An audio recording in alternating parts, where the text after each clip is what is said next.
But what is more concerning to me are Israeli doctors who also stated that yes, whatever the IDF is doing is legitimate. They should be continuing their bombing campaign, regardless if they're targeting hospitals or not, because there's tunnels, etc., etc. I mean, when I compare my views on patients and human beings as a physician, and I cannot put myself in the shoes of one of these Israeli physicians who signed this statement. I mean, we both had or made the same Hippocratic oath of first do no harm and respect all life. I cannot see how they reconcile the profession that I practice with their views of Palestinians. Hello, everyone. I'm Rania Khalek, and this is Dispatches. Israel isn't only murdering Palestinians with airstrikes, shells, and bullets, but also with disease. By targeting hospitals and doctors and sanitation and generators, and cutting off water, food, and electricity, and concentrating Palestinians into smaller and smaller zones of death that they're trying to sell to us as evacuation zones, the Israelis are creating a public health crisis that will kill even more Palestinians with preventable diseases. This comes on top of nearly 20 years of de-developing Gaza through a siege and putting Gazans on a so-called diet that already had Gaza's healthcare system on the precipice of collapse.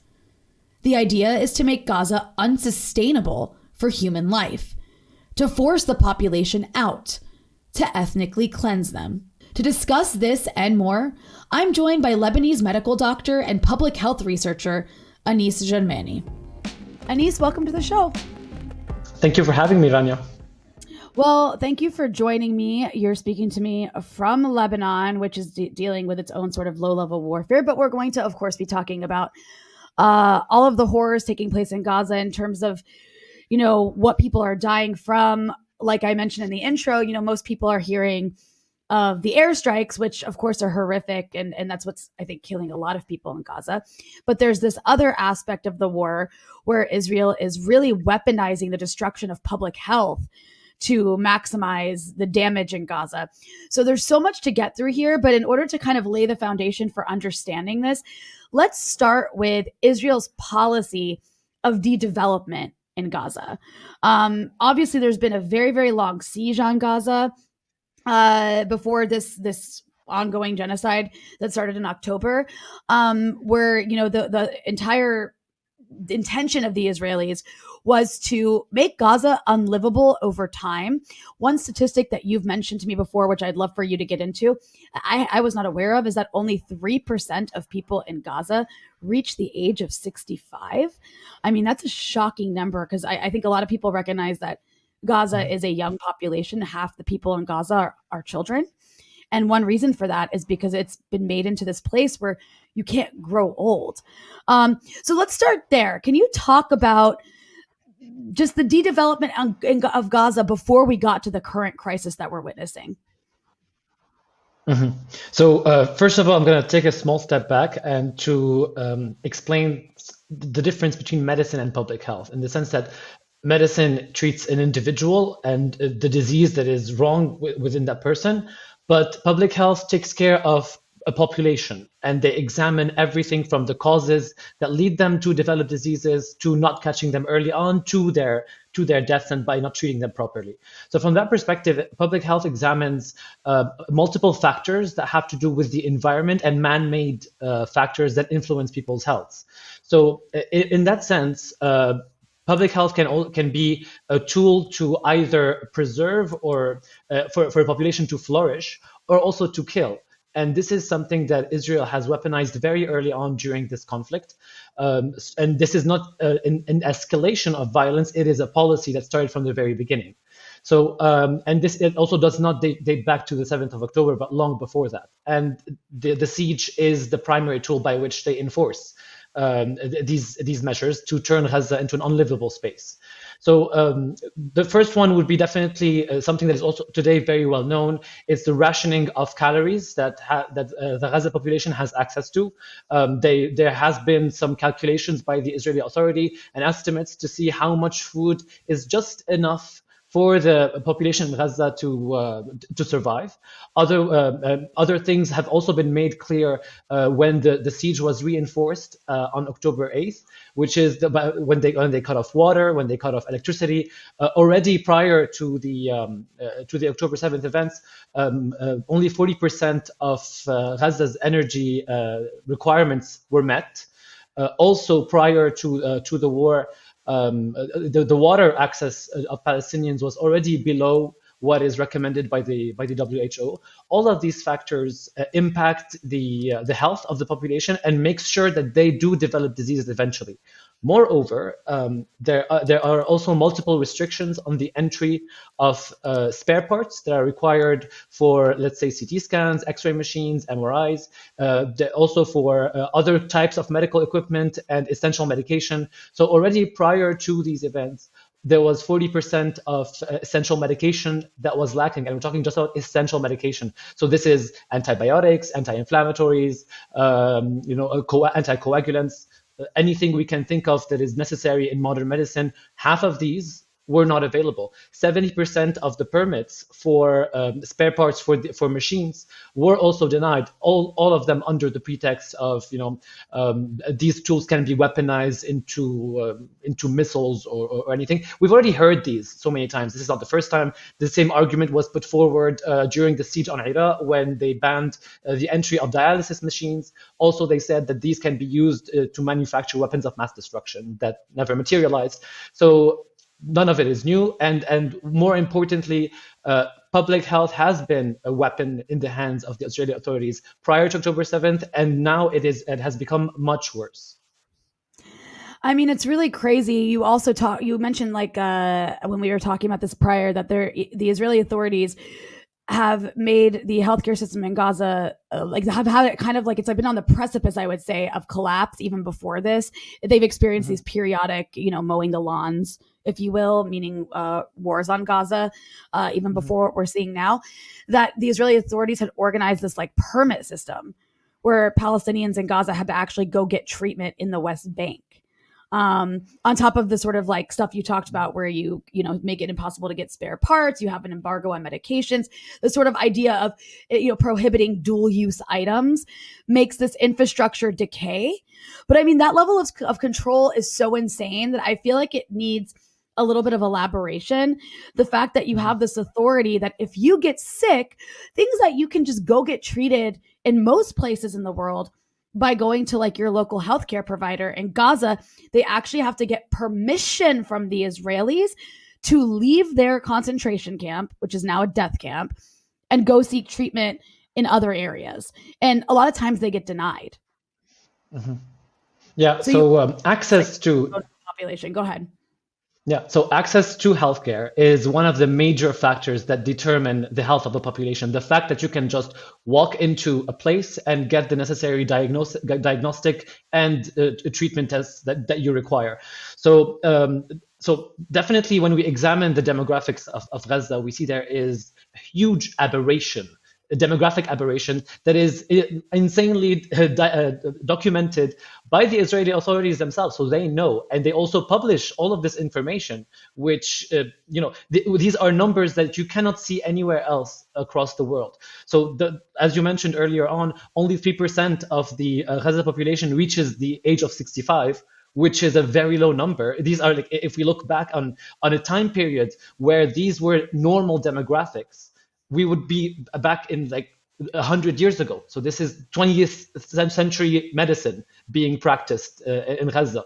This is not what all the technology, all the development that happened in the 20th and 21st century are not there. We do not see their impact on the Gaza population because their demographics show they still live 100 years ago, and this is due to multiple factors. So the idea that half of the population is children, when they tell you it's because they have so many children, that's not even true, because on average the fertility rate is about 3 kids per woman in Gaza, whereas the Middle Eastern average is 2.6. So it's not really that high. It's not a big discrepancy. There is definitely things that are killing Palestinians that is not allowing them to grow old and reach the age of 65, which is, again, not that old. Today, people have a life expectancy of 80, and this is something that you can see within the entire Palestinian territory. So you have 3% of people in Gaza reach the age of 65.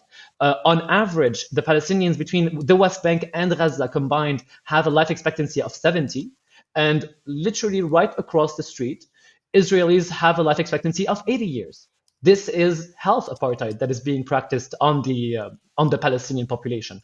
So here we go back to the idea of accessing healthcare.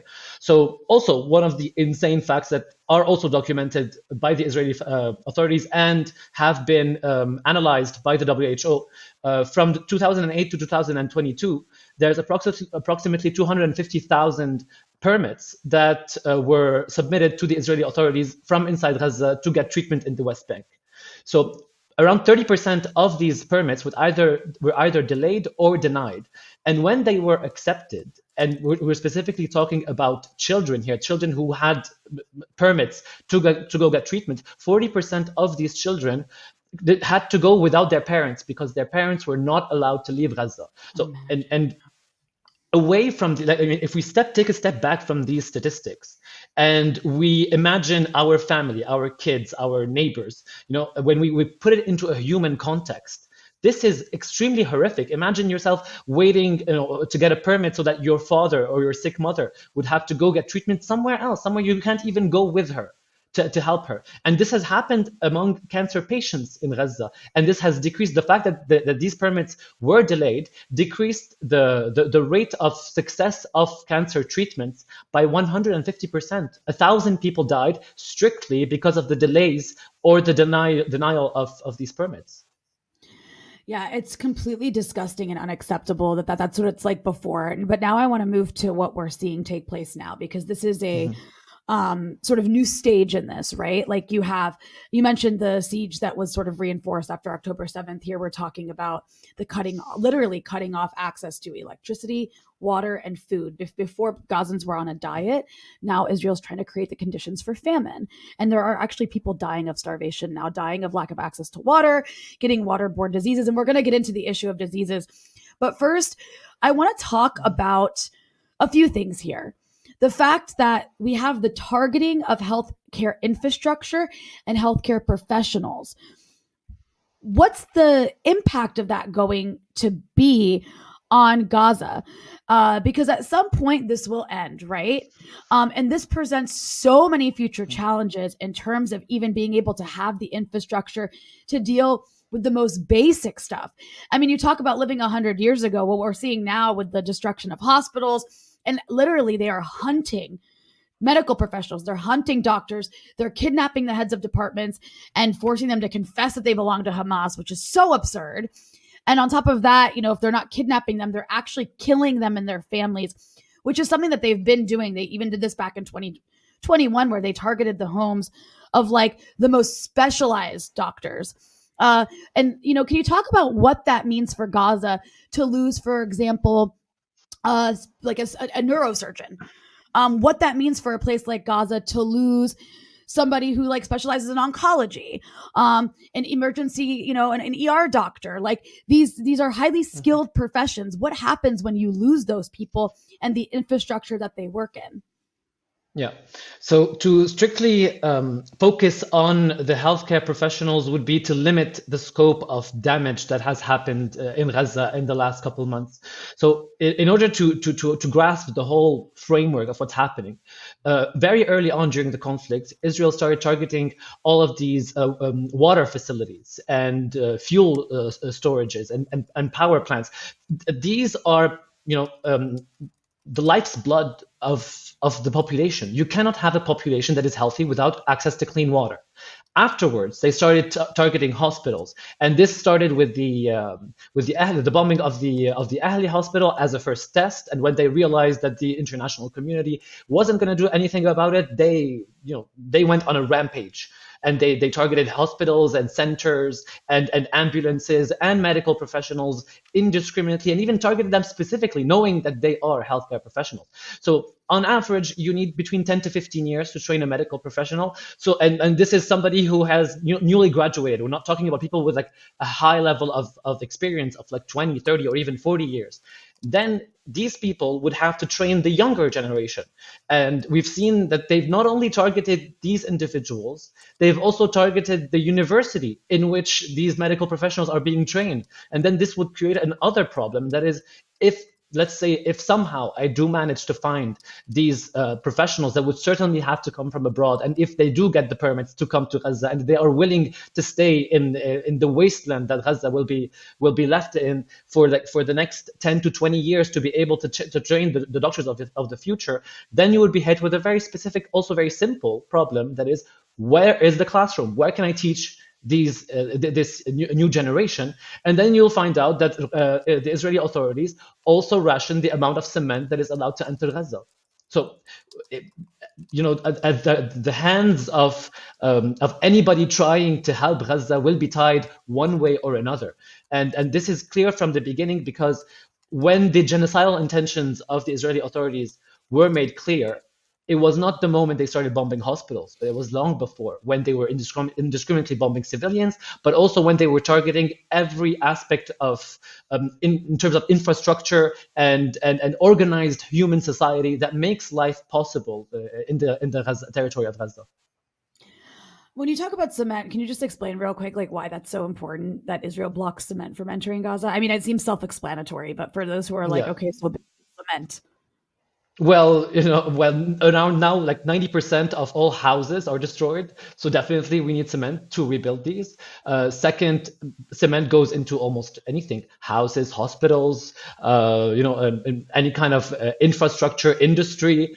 So we definitely do need cement, and they know this, of course. So this is why they ration it. And also, like, I mean, the idea of housing in and of itself is very important, because an individual who is living under a roof has a certain health profile. One that is homeless has a completely different health profile, which I suppose we will touch on later on. But the idea is that when you do not live in a house, and you live in either a makeshift structure or a tent or just on the street, you are exposed to so many more diseases. You are exposed to harsh environmental factors, like there's like frostbite, sunburns.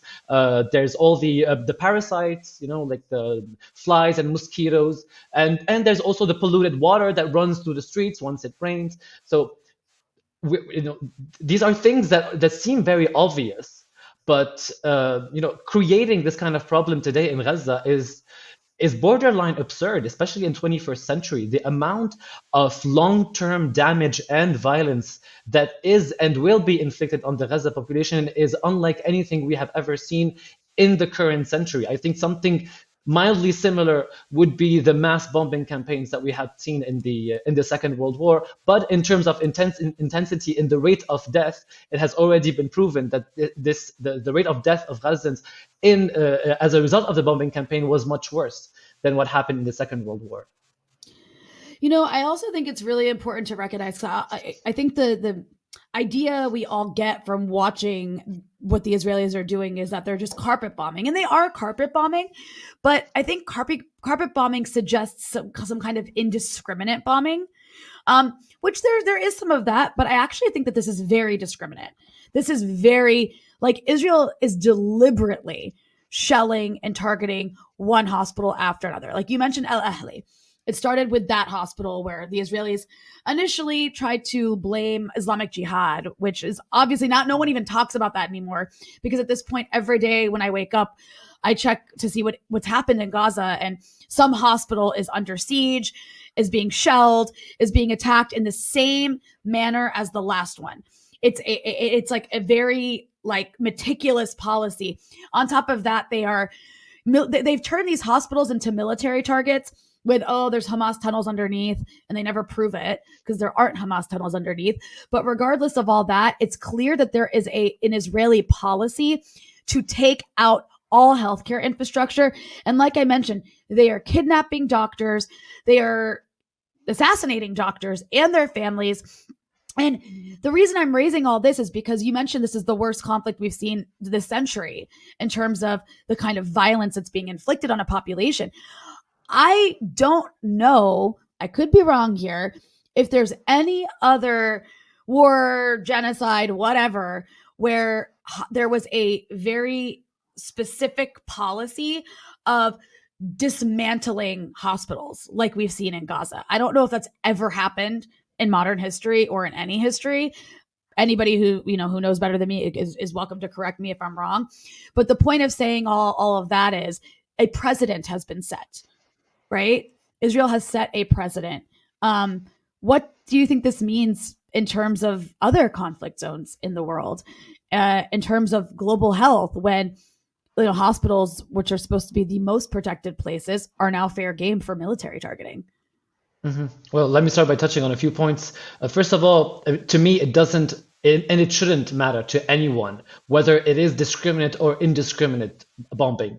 The idea that when you are bombing such a crowded and small area of 360 square kilometers with 2 million people inside that space, the idea that you're targeting children or killing them by accident, you already know by default that when you throw a bomb in such a crowded area, there's going to be kids that are dead, especially when half of the population is kids. So under the pure sheer law of probability, half of the victims will be kids. And when you're bombing these residential areas and there's hospitals nearby, whether you meant to destroy it or not, you know that you're definitely going to hit it. These are, and then they came up. I mean, now like as a dystopia keeps on evolving, now Israel came up with the idea that they're trying to promote the idea that every airstrike is being calculated and instructed by some kind of artificial intelligence.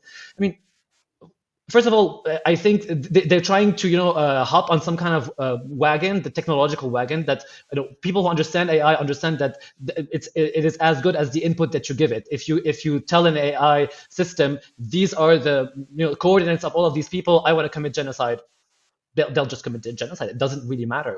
What is the difference? And especially when we're seeing the output of it, the violence and the killings, we're seeing it. So it doesn't really matter if it's like intentional, targeted, unintentional. To me, it's all the same. Adding a second layer, the idea of having tunnels or not having tunnels inside a hospital.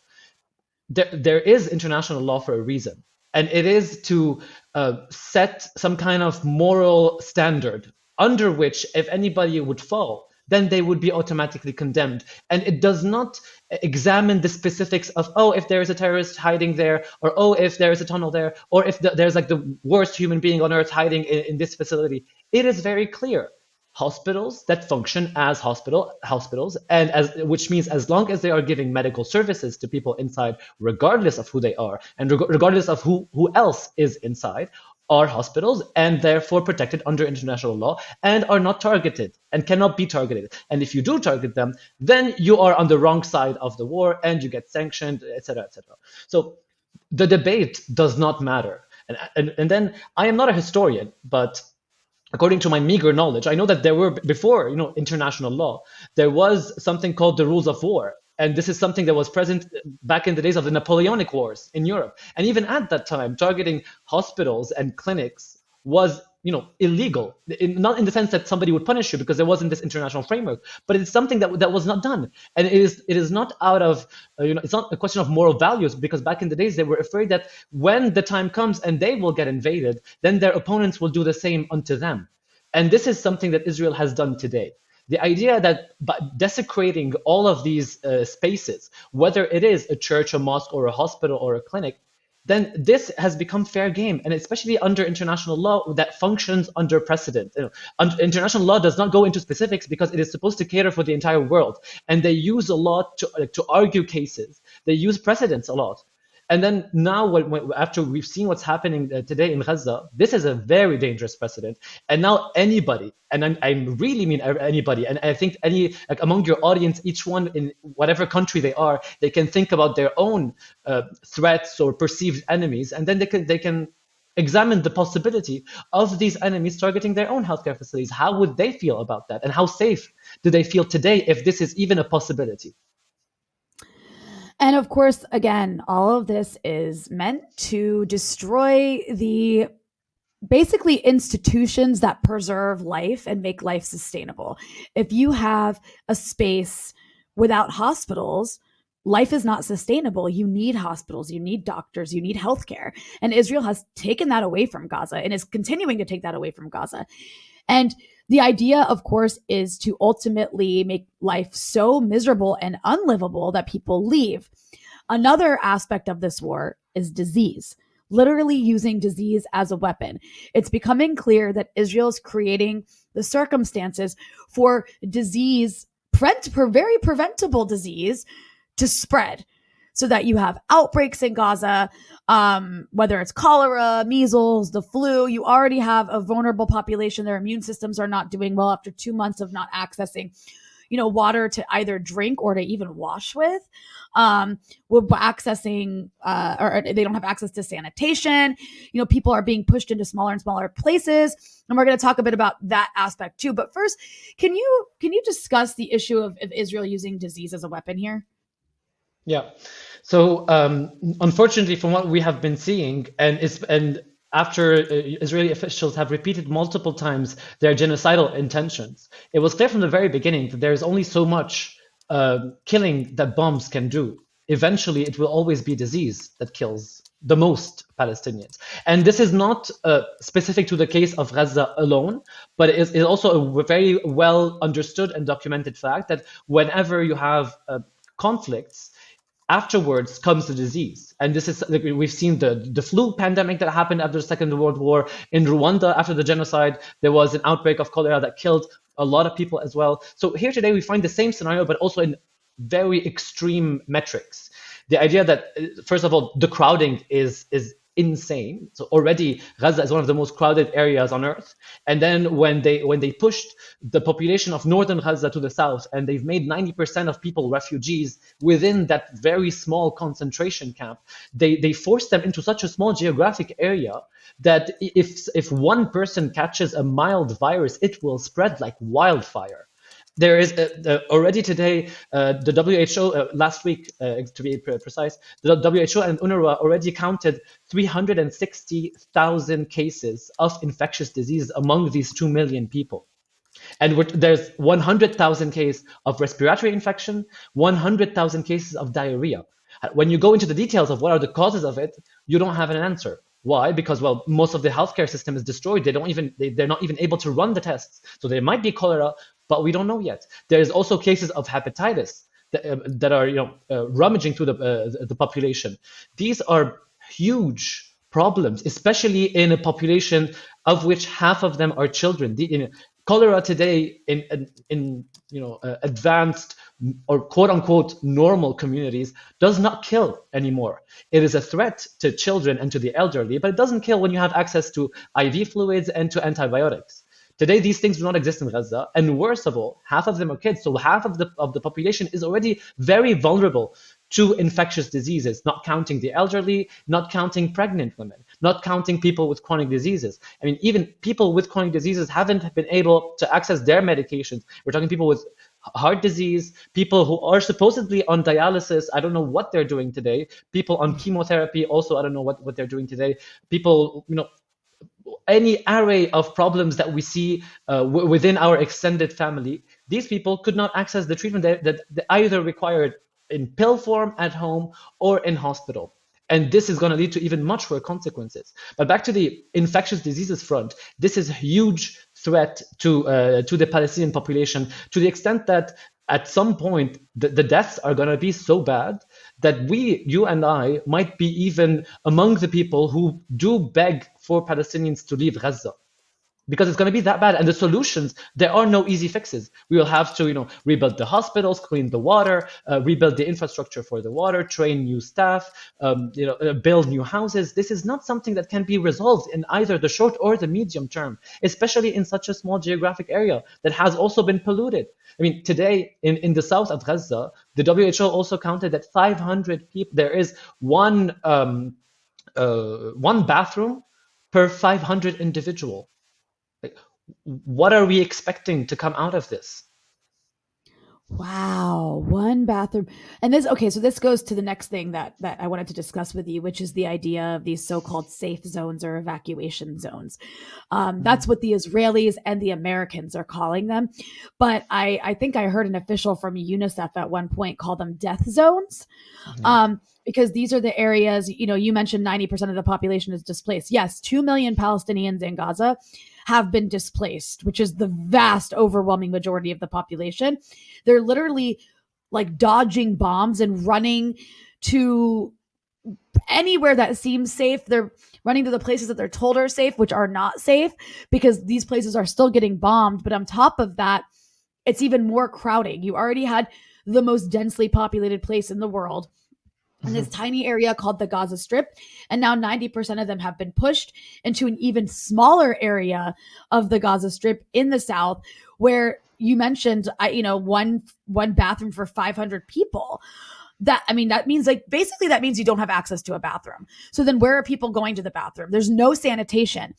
That is a horrible, horrible health disaster to not have basically open sewage without water, without access to any water to drink or clean drinking water. I mean, this is a complete disaster. Can you talk about these so-called evacuation zones that are actually just like concentration camps inside a concentration camp?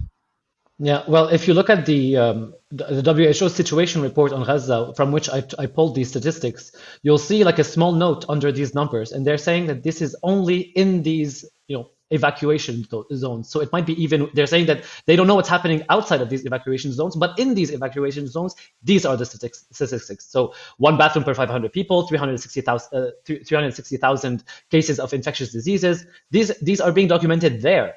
So this is how bad it is in these quote unquote safe zones. There is no safe zone in Gaza. Gaza, all of Gaza is unsafe in any aspect, whether it is from a military perspective or from a health perspective. And yes, there has also been documented, it goes without saying, with public defecation for sure. What else would you do?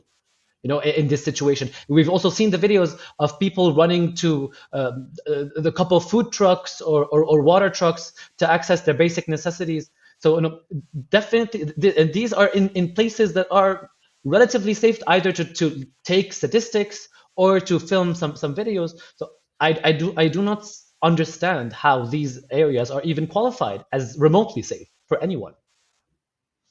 Well, it's also interesting because the Israelis have kind of laid out their plan here. There was this op-ed in Newsweek by Danny Danon. He's a senior member of Netanyahu's Likud party, laying out like the five main principles for the plan in Gaza. And one of these principles includes the creation of a so-called security buffer zone for the Israelis, the length of which is 3 kilometers. And I want to be clear, that's 3 kilometers in a place like Gaza is a lot. It's like I think Gaza's like how many kilometers in width? Very tiny, like 6 or something. Mm. Gaza's very long and narrow, strip of land. That's why it's called the Gaza Strip. And so the idea is essentially to create this buffer zone, which is a part of pushing people into these smaller and smaller so-called safe zones, which are just like you mentioned, death zones. But then he talks about offering Gazans the option of voluntary immigration.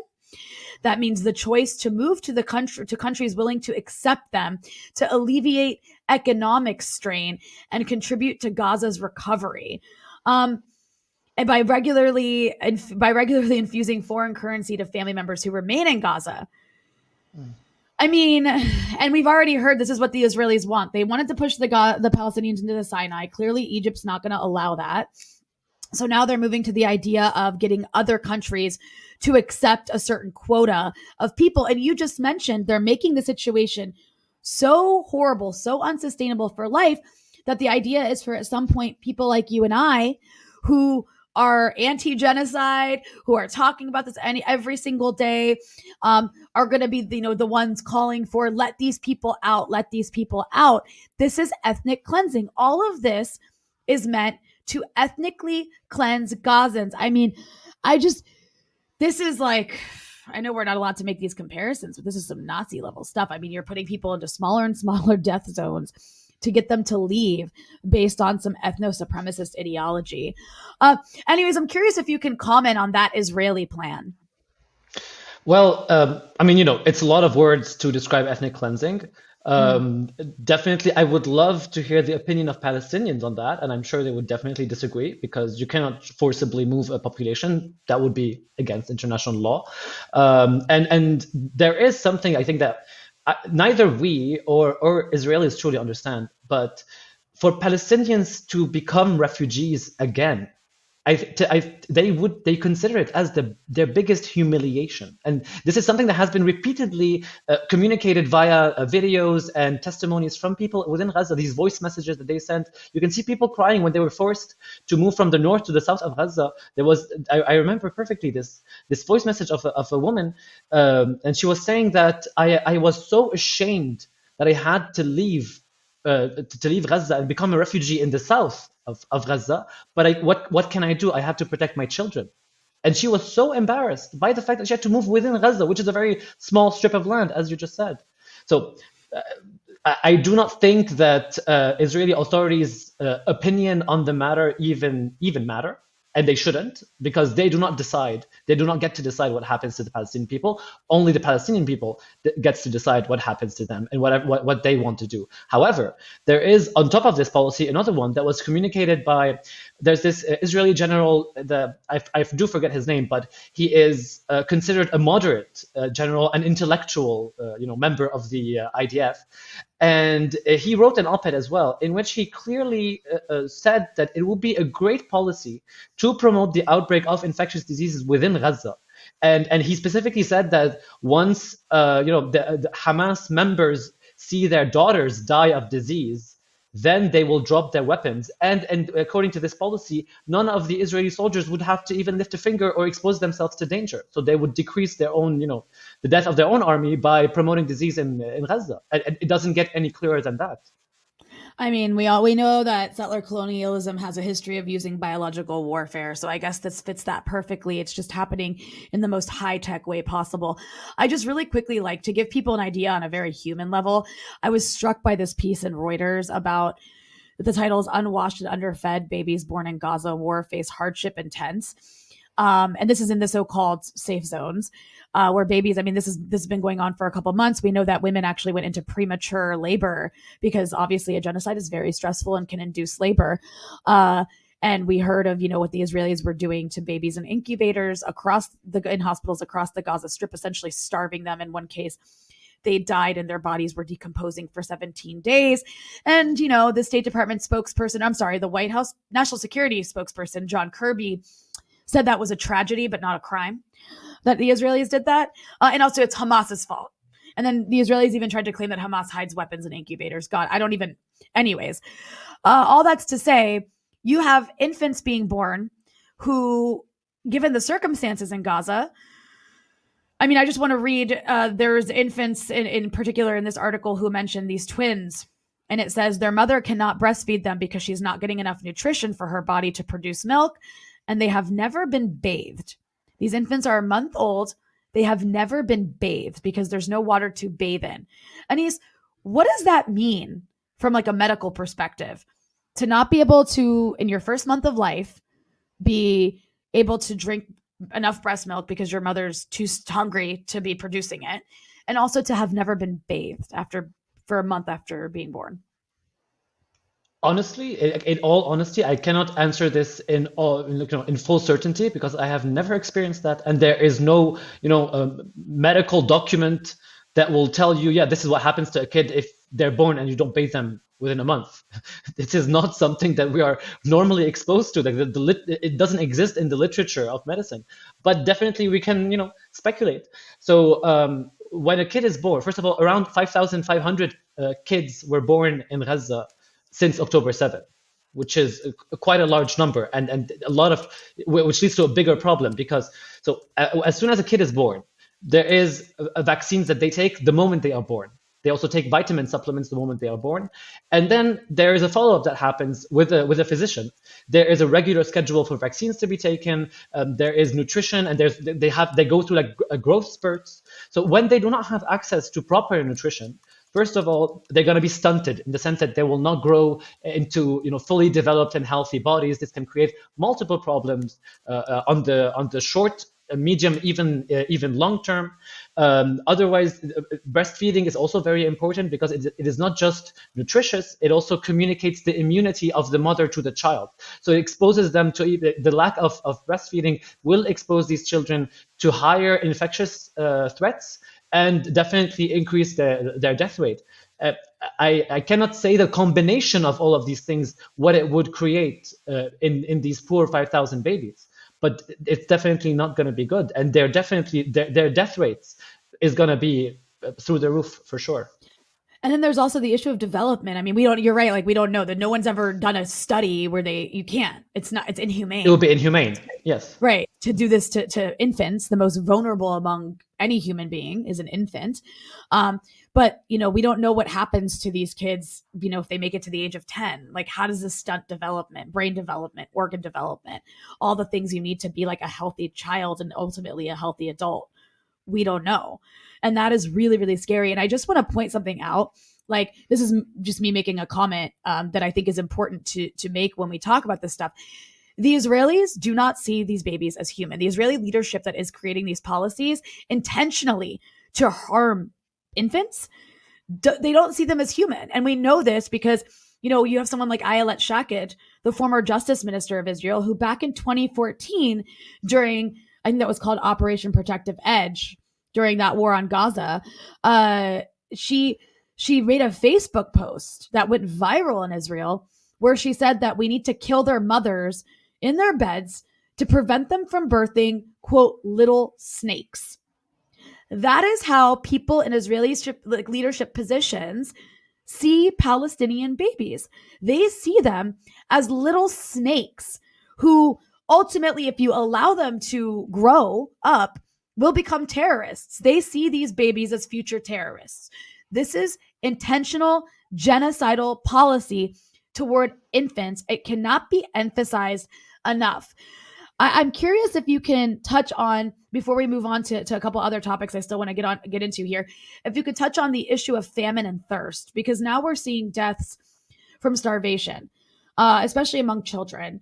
I don't know how many there have been. I don't even know if it's possible to actually calculate because, like you mentioned, it's very hard to collect statistics in Gaza because of the ongoing genocide there. But these are the kinds of deaths that are not going to be counted among those that Israel killed. Mm-hmm. Yeah, so when looking at the statistics, I mean, the question of statistics in Gaza, especially health-related statistics, went through like a whole bunch of back and forth with the U.S. administration saying they're not correct, and then people saying no, they are accurate. Eventually, I mean, it was the level became so of the debate became so ridiculous that three authors had to publish in the Lancet their own analysis of the projections, not just the projections, but the rate of death that is happening in Gaza, and correlated with the numbers that are being published by the UN agencies that are there. And they found that not only are the numbers that are being published by the Ministry of Public Health in Gaza accurate, they might also have been underestimated. And this is because most people there's a lot of people who are under the rubble. And if we add to it the thousands, around the 50,000 people who are injured today, and we cross-reference this piece of information with the fact that there are no antibiotics anymore, and there are no basic treatments in Gaza anymore, most of these 50,000 injured will die one way or another. I mean, the most basic wounds cannot be treated anymore. We've seen, the picture of Ghassan Abu Sitta published back when he was in Gaza. He was sterilizing wounds that are infected with Pseudomonas, one of the harshest bacteria to treat. He was sterilizing the wound with white vinegar. So this is the level. This is archaic medicine that is being practiced there. So definitely more of them will die. And then again, I'm more concerned. I mean, the statements that were made by Israeli officials and politicians specifically, are not a concern to me. We know what Israel is. But what is more concerning to me are Israeli doctors who also stated that, yes, whatever the IDF is doing is legitimate. They should be continuing their bombing campaign, regardless if they're targeting hospitals or not, because there's tunnels, etc., etc. I mean, when I compare my views on patients and human beings as a physician, and I cannot put myself in the shoes of one of these Israeli physicians who signed the statement. I mean, we both had or made the same Hippocratic oath of first do no harm and respect all life. I cannot see how they reconcile the profession that I practice with their views of Palestinians. And definitely, yes, it does take an extreme length of dehumanization to inflict on the Gaza population what is being inflicted on them today.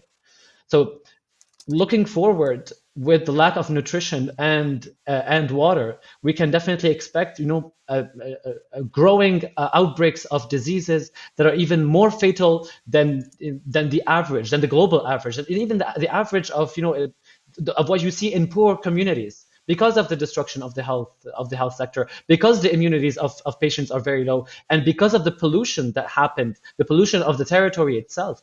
So I mean, even if the Israeli authorities are making plans to take a piece of Gaza and like push people away from the borders, this has already happened today. I mean, because they used to organize their the dumps, the garbage, the disposal on the borders of Gaza, because it's hard for them. It's a space that they cannot use because of they risk getting shot at by Israeli forces prior to October 7th.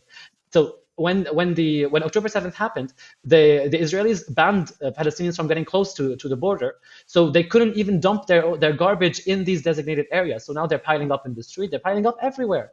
Adding to that, the mass murder of Palestinians is not just a casualty, is not just a tragedy for them, but also for the people who survived their deaths.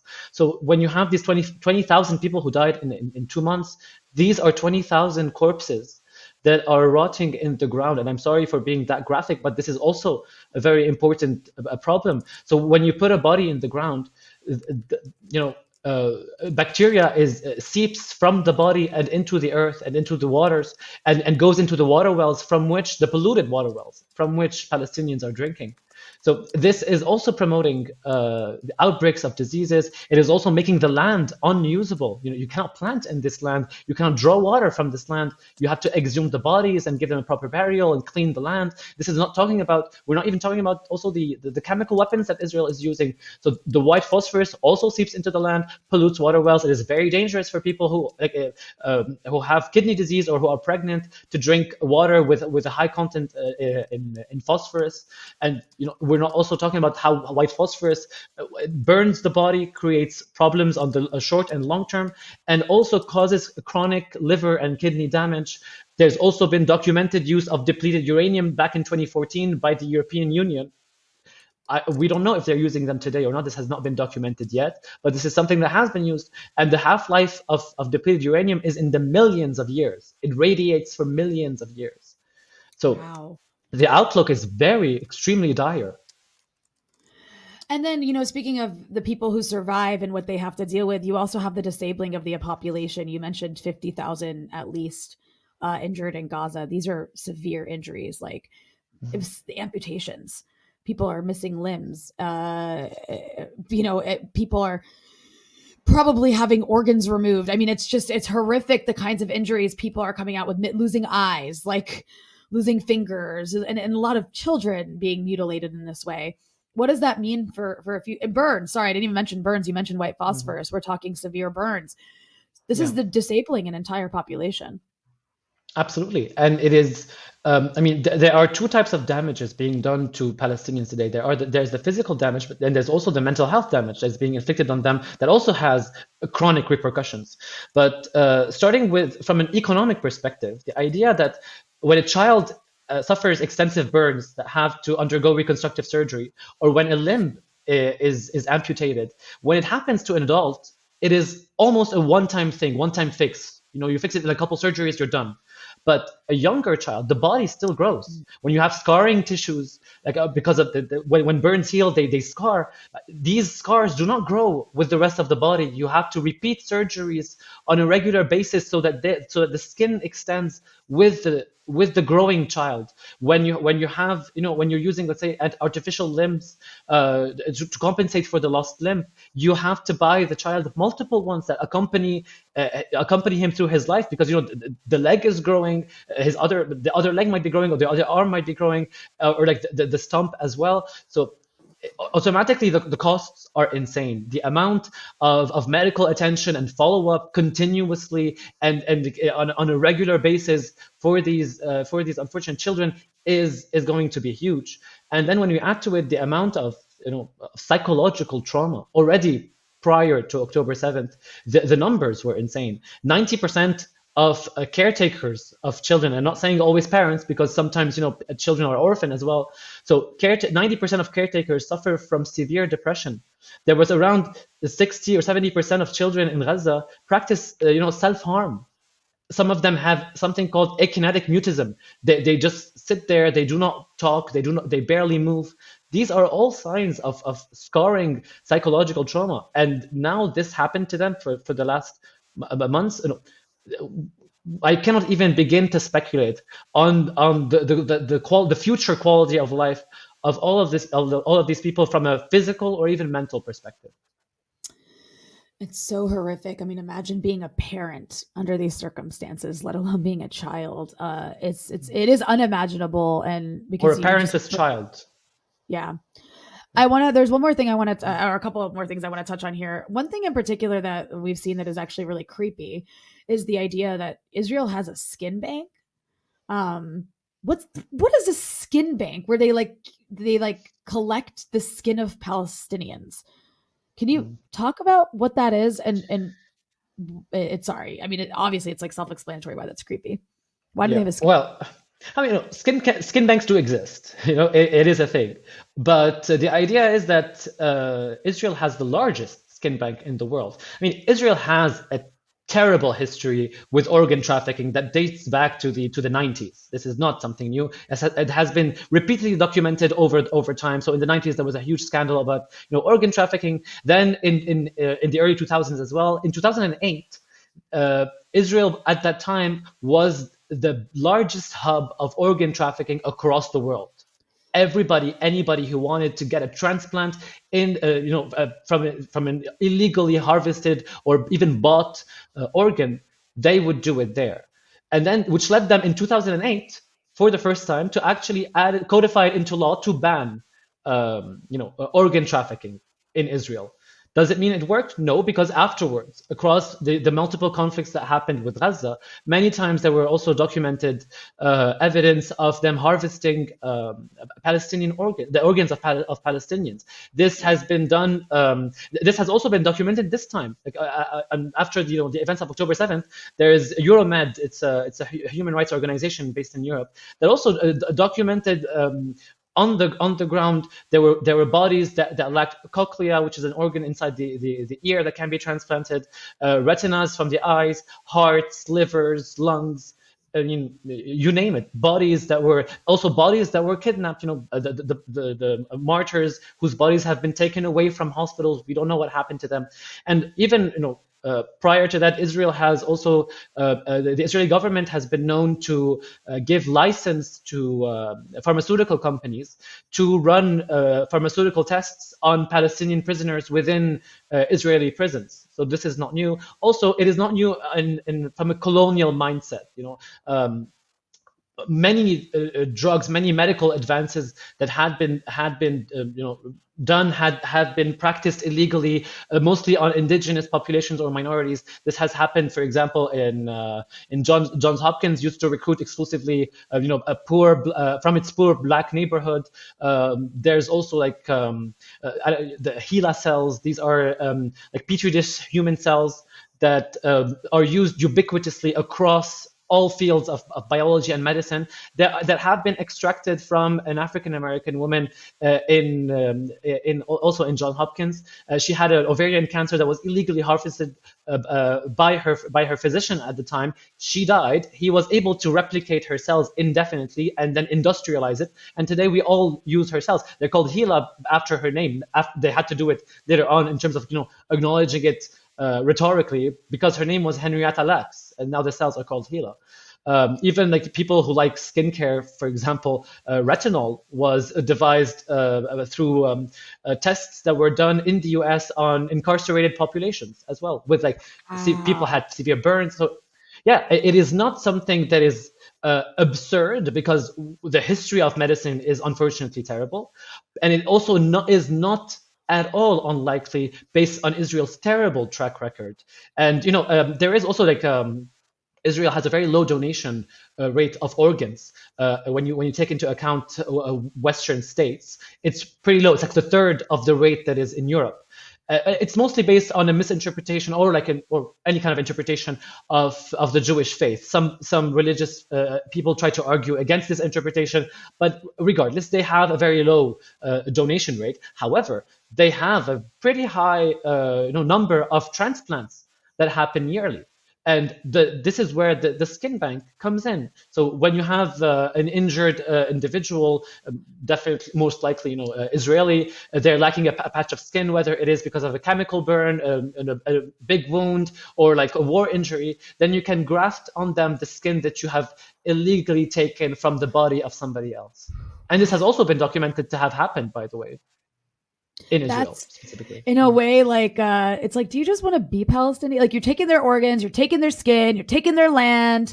But no, I mean, this is settler colonialism. The, Also, the abuse of Palestinians is, it starts from birth. First, yeah, first they have taken their land, but then they take their labor, and then they take their bodies, and then even in their deaths causes more death to other Palestinians. It is absolutely horrendous. and I was gonna say, in terms of, you were talking about the skin bank. I mean, Israel also has one of the highest skin cancer rates in the world because its population has so many European people of European descent in it, Yeah. because they are settlers from Europe, and they're in the Mediterranean where the sun is strong. And evolutionarily speaking, their skin is not used to that, because people with fairer skin have a higher rate of getting skin cancer from sun exposure. So it also speaks to the fact that you are not indigenous to this land. And you are using the skin of indigenous people to deal with the health outcomes of you being in a place where you don't actually belong. Um, all of that said, I wanted to ask you before we wrap here about the fact that there's a risk of a bigger, wider escalation in Lebanon, where you and I both live, and you have been trained um, in Lebanon. That's where you became a medical doctor. You've worked in the hospitals in Lebanon. I know that no one can predict anything, but how prepared is the Lebanese public health system for a potential bigger war with Israel? Yeah, I mean, the rhetoric of Israeli officials has been mounting, especially concerning their northern borders. So, particularly by their desire to wage full-scale war on Lebanon. From a healthcare perspective, I mean, the situation is also quite dire, but not as bad, definitely. That doesn't compare to the situation in Gaza. But the thing is, I mean, in 2019, there was this huge economic collapse from which 5 years on later, Lebanese officials have refused to do anything about it. We're still suffering from the consequences of that collapse, which has reflected very poorly on the Lebanese health infrastructure on one hand, the availability of drugs and equipment, and also their prices.